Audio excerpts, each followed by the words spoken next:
Did you know that Steve Jobs was a thief? Most people remember Macintosh and Lisa as the first computers to have a bitmap screen and a mouse. But what most people don't know is that Steve Jobs and his team actually stole that entire concept from Xerox, which actually launched the Xerox Star before Lisa. However, what Steve Jobs did not realize was that this other guy whom he had hired to make a few applications like Excel and Word for his Macintosh, named Bill Gates, was also a copycat like him and would build a Xerox copy of Apple's new Macintosh interface and call it Windows. There's even a movie from 1999 called Pirates of Silicon Valley, which is based exactly on these copycat habits of Apple and Microsoft. But did you notice something strange? You forgot about the Xerox Star. And just like you forgot about it in this video, today no one remembers it. Most people today don't remember Xerox as the great inventor. Instead, they remember Steve Jobs and his Apple as the great inventor. And Xerox is not alone. There are many more examples like this where the first to launch ends up becoming the first to grave or much behind the competition. But why does this happen? To understand the Xerox and Apple story, we need to understand four concepts here, and we are going to explore them one by one in this video. First, everyone steals. If you think that Steve Jobs was a great inventor, well, let me remind you that Apple II was created by Steve Wozniak. The Macintosh was copied from Xerox Star, and the touchscreen technology that you associate Apple with came from another guy, also called Steve, who was experimenting with an idea of a touchscreen device that could be used with your fingers in 1985. And the multi-touch technology that iPhone was famous for came from an acquisition made by Apple. Steve Jobs stole without remorse and made any idea or technology that he came across as his own. There's a famous saying attributed to Picasso: good artists copy, great artists steal. And if you read the book Steal Like an Artist, you'll realize that nothing new is actually new. Everything new is a mashup of something that existed before, or a different version of something old. Even Xerox got the inspiration to build a mouse from somewhere.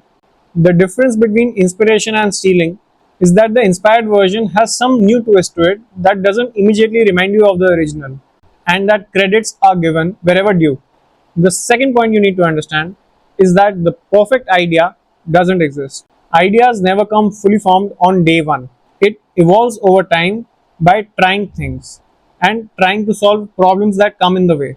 And great businesses pivot in their ideas a lot in the initial days. When Steve Jobs came back at Apple, Apple first built the iMac. Then they realized that people were burning music CDs, so they launched iTunes and iPod. And then Steve Jobs was worried that any phone manufacturer could add something like iTunes and iPad to the phone, which everyone already carries around, and eliminate the iPod market completely. So he built the iPhone. That's why the iPhone took 10 years to launch after Steve Jobs came back. Listen to Mark Zuckerberg about how he formed the idea to create Facebook. Well, let me tell you a secret. Ideas don't come out fully formed. They only become clear as you work on them. You just have to get started. If I had to know everything about connecting people before I got started, I never would have built Facebook. You can think forever, and the perfect idea will never come until you start taking action. Third concept is the second mover advantage. Yahoo existed before Google, Friendster and MySpace before Facebook, Hotmail before Gmail, iOS before Android, iPhone before Galaxy, and so on. The list is endless, but you get my point, right? There are copycats everywhere. But how do these new copycats keep coming up and in many cases end up beating the reigning champion? Did you know that based on a study of 500 innovative companies, only 55% of the innovators retained the dominant market share after 5 years of launching, and only 11% remained dominant in the long term. Only 11%. The remaining 89% of the innovators got crushed by copycats or substitute products. The reason for this is attributed to the second mover advantage. The first mover obviously gets the biggest market share initially. However, the first mover has to do all the hard work. Not only does he have to create the product, but he has to educate the customers, create the market, figure out what works and what doesn't work, and he has to do that all on his own. Then, when the second mover comes, he or she copies whatever worked for the first mover and they shorten their ladder to success by years. They also bring a fresh perspective to the market and can focus on problems ignored by the first mover or changes in the market that the first mover was too slow to react to. That is why copycats win so often. And the fourth concept is idea doesn't matter, execution does. As you might have understood by now, idea doesn't really matter in business. It's the execution that does. Execution separates all the businesses in an industry. How well do you manage your costs? What is your recruitment process like? Which areas of business do you concentrate more on? How much automation do you have? Which products do you want to bet your future on? And how do you provide customer service? All these areas and more are included in execution.